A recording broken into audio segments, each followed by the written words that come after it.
Hi friends, പുതിയൊരു വീഡിയോയിലേക്ക് എല്ലാവർക്കും ഹൃദ്യമായ സ്വാഗതം.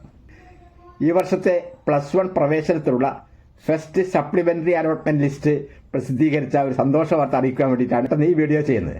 ഈ സപ്ലിമെന്ററി ലിസ്റ്റിൽ പ്രവേശനം കിട്ടിയ കുട്ടികൾ ശ്രദ്ധിക്കേണ്ട 2-3 പ്രധാനപ്പെട്ട കാര്യങ്ങൾ നിങ്ങളെ അറിയിക്കാൻ വേണ്ടിയിട്ടാണ് ഈ വീഡിയോ ചെയ്യുന്നത്. ഒന്നാമത്, നിങ്ങൾക്ക് ഈ സപ്ലിമെന്ററി അലോട്ട്മെന്റിൽ പ്രവേശനം കിട്ടിയാൽ ഒരു കാരണവശാലും നിങ്ങൾ കിട്ടിയ സ്കൂളിൽ നിങ്ങൾ അഡ്മിഷൻ വാങ്ങാതിരിക്കരുത്. കാരണം അഡ്മിഷൻ എടുക്കൽ നിർബന്ധമാണ്. വല്ല കാരണവശാലും നിങ്ങൾ അഡ്മിഷൻ എടുത്തില്ലെങ്കിൽ ഈ വർഷം പിന്നെ നിങ്ങൾക്ക് അഡ്മിഷൻ കിട്ടില്ല. പിന്നെ നിങ്ങൾക്ക് +1 പ്രവേശനത്തിന് ഈ വർഷത്തെ അഡ്മിഷൻ എല്ലാം നിഷേധിക്കപ്പെടും.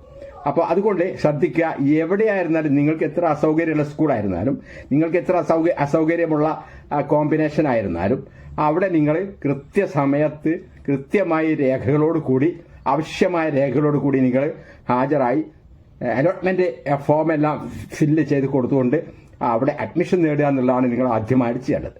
രണ്ടാമത്, വളരെ പ്രധാനപ്പെട്ട കാര്യം, നിങ്ങൾ ഈ സപ്ലിമെന്ററി അലോട്ട്മെന്റിൽ അഡ്മിഷൻ കിട്ടിയാൽ നിങ്ങൾ പെർമനന്റ് ആയിട്ടാണ് നിങ്ങൾ അഡ്മിഷൻ വാങ്ങേണ്ടത്. ഒരിക്കലും ടെമ്പററി അഡ്മിഷൻ അനുവദിക്കുന്നതല്ല. കാരണം സപ്ലിമെന്ററി അലോട്ട്മെന്റിന് പെർമനന്റ് അഡ്മിഷൻ എടുക്കുന്ന കുട്ടികൾക്ക് മാത്രമേ അഡ്മിഷൻ കിട്ടുകയുള്ളൂ. നിങ്ങൾക്ക് ഏത് സ്കൂളിലാണ് കിട്ടിയതെങ്കിൽ, എത്ര അസൗകര്യമുണ്ടെങ്കിലും, ഏത് കോമ്പിനേഷൻ ആയിരുന്നാലും, നിങ്ങൾക്ക് ഇഷ്ടപ്പെടാത്ത കോമ്പിനേഷൻ ആയിരുന്നാൽ പോലും നിങ്ങൾ ഈ നിശ്ചിത സമയത്തിനകം തന്നെ മതിയായ രേഖകളോടുകൂടി ആ സ്കൂളിലെത്തിയിട്ട് ആ സ്കൂളിൽ നിങ്ങൾ ഫീസ് അടച്ചുകൊണ്ട് പെർമനന്റ് അഡ്മിഷൻ വാങ്ങുക എന്നുള്ളതാണ് രണ്ടാമത് ശ്രദ്ധിക്കേണ്ട വളരെ പ്രധാനപ്പെട്ട കാര്യം. ഫസ്റ്റ് സപ്ലിമെന്ററി അലോട്ട്മെന്റ് കഴിഞ്ഞാൽ ഉടനെ തന്നെ സെക്കൻഡ് സപ്ലിമെന്ററി അലോട്ട്മെന്റും ഉണ്ടായിരിക്കും. അതിനുള്ള അപ്ഡേറ്റ് ഉടനെ തന്നെ വരുമെന്നാണ് മനസ്സിലാവുന്നത്. അതുകൊണ്ട് ഈ ഫസ്റ്റ് സപ്ലിമെന്ററി ലിസ്റ്റിലും അഡ്മിഷൻ കിട്ടാത്ത കുട്ടികൾ നിരാശപ്പെടേണ്ട. നമ്മൾക്ക് ശുഭാപ്തി വിശ്വാസത്തോടു കൂടി കാത്തിരിക്കാം. അടുത്ത ഒരു സെക്കൻഡ് സപ്ലിമെന്ററി അലോട്ട്മെന്റ് കൂടി ഉണ്ടായിരിക്കും. അങ്ങനെയാണ് സാധാരണ കീഴ്വഴക്കം എല്ലാ വർഷവും ഉണ്ടാവാറുണ്ട്. അപ്പം അതുകൊണ്ട് അതിനുവേണ്ടി ക്ഷമാപൂർവ്വം കാത്തിരിക്കുക. നമുക്ക് ദൈവത്തോട് പ്രാർത്ഥിക്കാം. സപ്ലിമെന്ററി അലോട്ട്മെന്റിന്റെ അഡ്മിഷൻ പ്രൊസീജിയർ കഴിഞ്ഞതിന് ശേഷം നേരത്തെ വ്യത്യസ്ത സ്കൂളുകളിൽ അഡ്മിഷൻ കിട്ടിയ കുട്ടികൾക്ക് അവരുടെ അവർക്ക് സൗകര്യമുള്ള സ്കൂളിലേക്ക് ട്രാൻസ്ഫറിന് ശ്രമിക്കാനും അപ്പോഴത്തെ കോമ്പിനേഷനിലേക്ക് നിങ്ങൾക്ക് ട്രാൻസ്ഫർ വായിക്കാനുള്ള സൗകര്യം ഒരുക്കാൻ വേണ്ടിയിട്ടുള്ള അപ്ഡേറ്റ് ഉടൻ തന്നെ ഇറങ്ങുമെന്നാണ് പ്രതീക്ഷിക്കുന്നത്.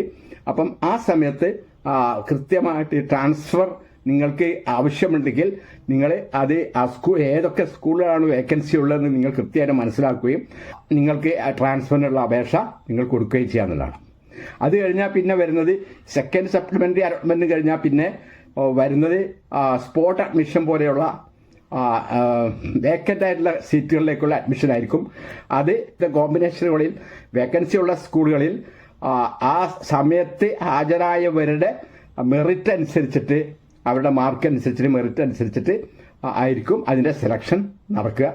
ഇനി അഡ്മിഷൻ കിട്ടാത്ത കുട്ടികളുണ്ടെങ്കിൽ അങ്ങനെയുള്ള ഒരു സൗകര്യം കൂടി നമുക്ക് കിട്ടും. ആ സൗകര്യം കൂടി ഉപയോഗപ്പെടുത്തുക. അങ്ങനെ നിശ്ചിത സമയത്തിനകം ഓരോ അപ്ഡേറ്റ്സും കൃത്യമായി നമ്മൾ മനസ്സിലാക്കുക. കൃത്യമായിട്ട് അതിന്റെ ഡേറ്റുകളൊക്കെ മനസ്സിലാക്കുക, ആവശ്യമുള്ള രേഖകൾ എന്താണെന്ന് മനസ്സിലാക്കുക.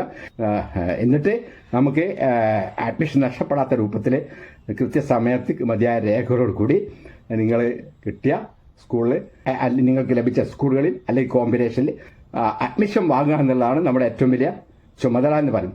ഇത് വല്ല കാരണവശാലും നമ്മൾ അലംഭാവം കാണിച്ചിട്ടുണ്ടെങ്കിൽ ചിലപ്പോൾ ഈ വർഷം നമുക്ക് നഷ്ടപ്പെടാൻ സാധ്യതയുണ്ട്. അതുകൊണ്ട് ശ്രദ്ധിക്കുക. അതുകൊണ്ട് ഇനിയുള്ള അപ്ഡേറ്റ്സുകളൊക്കെ കൃത്യമായി നിരീക്ഷിക്കുക. എൻ്റെ യൂട്യൂബ് ചാനലിൽ ഈ +1 പ്രവേശനവുമായിട്ട് ബന്ധപ്പെട്ട പുതിയ അപ്ഡേറ്റ്സ് എല്ലാം തന്നെ ഞാൻ തത്സമയം തന്നെ കുട്ടികളിലേക്ക് എത്തിക്കാനുള്ള ശ്രമങ്ങൾ നടത്തുന്നുണ്ട്. അപ്പം അതിനു വേണ്ടിയിട്ട് എൻ്റെ യൂട്യൂബ് ചാനൽ സബ്സ്ക്രൈബ് ചെയ്യാൻ മറക്കരുത്. നിങ്ങൾക്ക് ഈ വീഡിയോ ഇഷ്ടപ്പെട്ടെങ്കിൽ, ഉപകാരപ്രദമാണെങ്കിൽ നിങ്ങൾ കൂട്ടുകാർക്ക് ഷെയർ ചെയ്യാം. +1 പ്രവേശനത്തിന് വേണ്ടി കാത്തിരിക്കുന്ന എല്ലാവർക്കും ഇഷ്ടപ്പെട്ട സ്കൂളിൽ, ഇഷ്ടപ്പെട്ട വിഷയത്തിൽ അഡ്മിഷൻ കിട്ടട്ടെ എന്ന് സർവശക്തനോട് ആത്മാർത്ഥമായി പ്രാർത്ഥിച്ചുകൊണ്ട് ഇന്നത്തെ ഈ കൊച്ചു വീഡിയോ ഇവിടെ അവസാനിപ്പിക്കുന്നു. ഓക്കെ, പുതിയ വീഡിയോ ആയിട്ട് വീണ്ടും കാണാം. Thank you. All the best. Jai Hind.